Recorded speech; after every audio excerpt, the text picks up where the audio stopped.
I am 73 years old, retired, and have two amazing private places in which I live, one in the US and one outside the US, both fully paid for, no debt.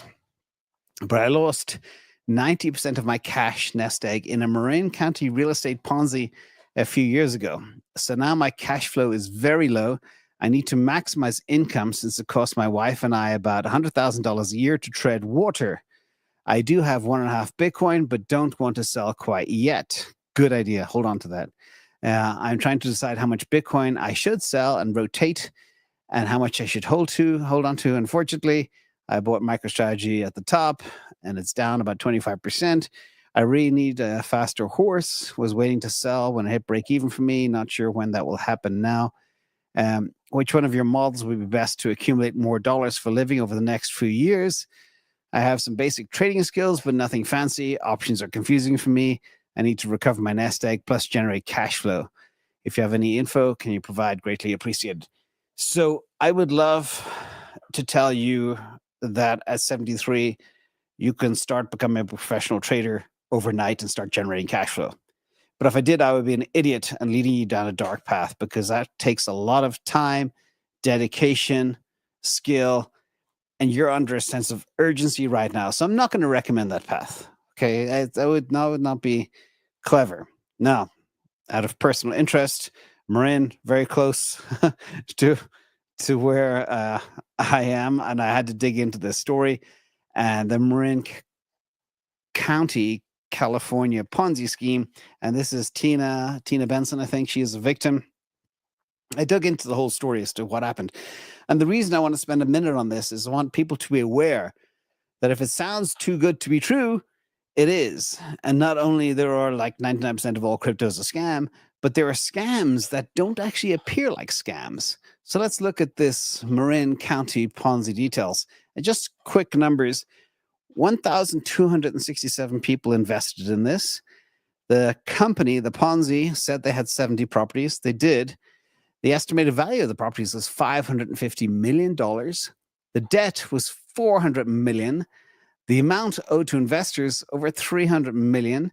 They pulled $350 million from investors. And the proceeds from the bankruptcy was $436 million. So the amount less the debt of $400 million, less the proceeds of $436 million is only $36.5 million. They pulled in $350, paid out $50 to the people that smelt a rat and got out early, and left all the others holding the bag. That's how a Ponzi works. But it's shocking to think that 1,300 people that were targeted, they were all elderly. They weren't 30-somethings. They were older people, 65 plus, with lots of cash. And they were targeted and fooled into this thing that they bought into that actually had no net intrinsic value because there was so much debt because the insiders were pulling all the money out and using it for themselves. So everybody, do not do this ever. Don't buy these timeshares or these real estate deals and get co-ownership. We'll talk about tokenization in a minute, which will make hopefully all of that more just and fair in the future. But that's the situation. The average invested by each person was $276,243. And I calculated that by the amount raised divided by the number of investors impacted. This is pretty wild. Now, let's get back to your situation because, again, everybody, do not trust anybody and do not invest in things that you cannot feel and touch and see and know exactly how much you own, net of any debt, etc. Let's talk about some of the options you have. And again, I don't know your exact financial situation.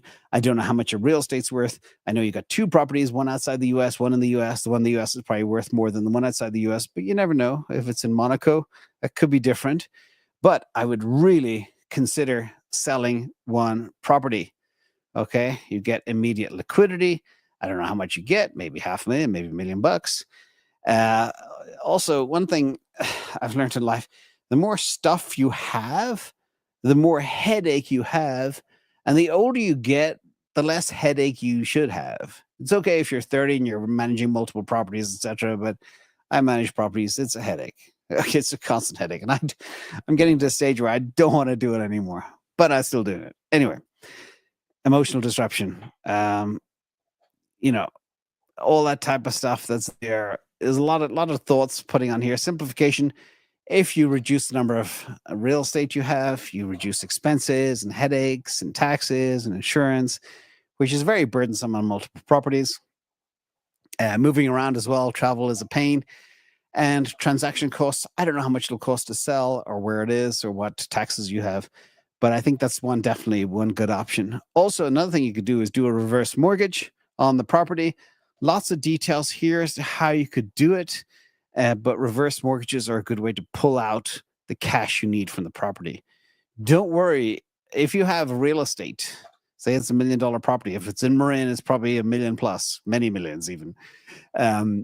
Pulling some of that out, have a reverse mortgage so you can survive on that instead of selling the place. That's a great idea too. Other ways to raise cash too, you got a home equity line of credit, but they tend to be expensive.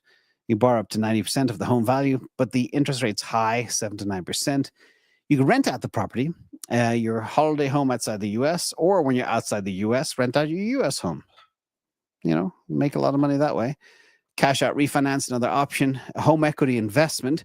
You can sell a share of your home appreciation for upfront cash without monthly payments, which is also a creative idea. Some of these things are not exactly very well tested. So you have lots of options by which to go. But basically, what I think would be the best way, short path, is start with a reverse mortgage or a home equity line of credit for quick, non-disruptive cash.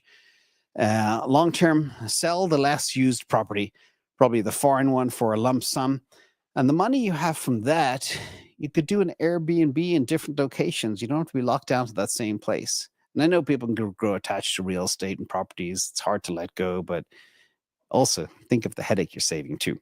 So there are some of the options. Very sorry about the Ponzi, but I share this question because remember, everybody out there, everybody is out to get you. Scammers everywhere. Do not invest in any of these things. Be very, very careful.